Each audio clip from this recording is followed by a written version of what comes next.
Hello friends, welcome back to my new blog. তো আশা করি সবাই ভালো আছেন। তো আমিও ভালো আছি।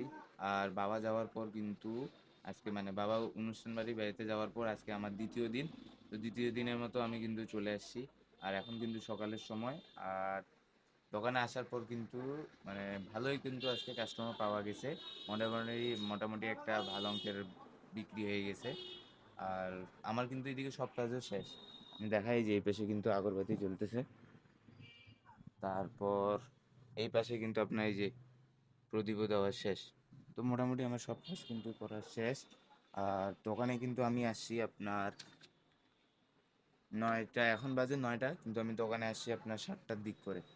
তো আসার পরে আমি দোকান ওপেন করলাম। ওপেন মানে আপনার শাটার দুইটা খুলছি।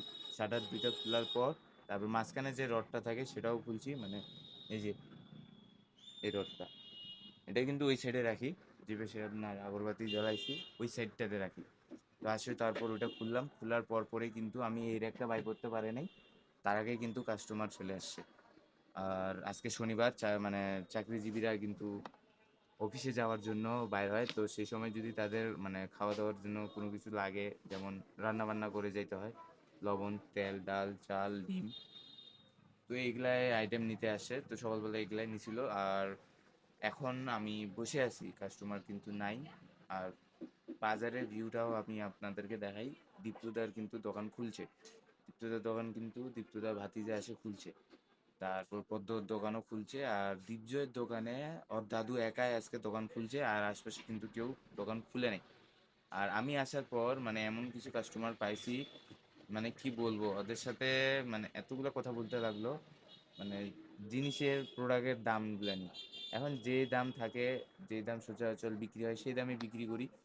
আর তারা মনে করে যে এখনো দাম বাড়ে, আমরা আগেই বাড়াই দিছি, এখন তো জুন ক্লোজিং শেষ। তো সেই জন্য ওরা মনে করে যে আমরা আগেই দাম বাড়াই দিছি, কিন্তু না, আমরা আগের দামটাই রাখছি। এখনো নতুন কোনো প্রোডাক্ট আমাদের দোকানে এখনো ঢুকে নাই। আগে যে রেটগুলো ছিল সেই রেটগুলোই আছে।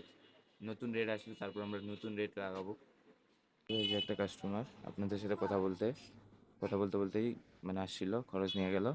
তারপর আমি আপনাদেরকে দেখাই, এই যে সামনে দীপজয়ের দোকানে সম্পূর্ণ দোকান খুলে নাই, কারণ দীপজয় দাদু দোকান খুলছে, তো সম্পূর্ণ দোকান খুলতে পারে না। মালামালও খুলতে পারে না, আর মালামালও কিন্তু বাই করতে পারে নাই, শুধু দোকান ওপেন করছে।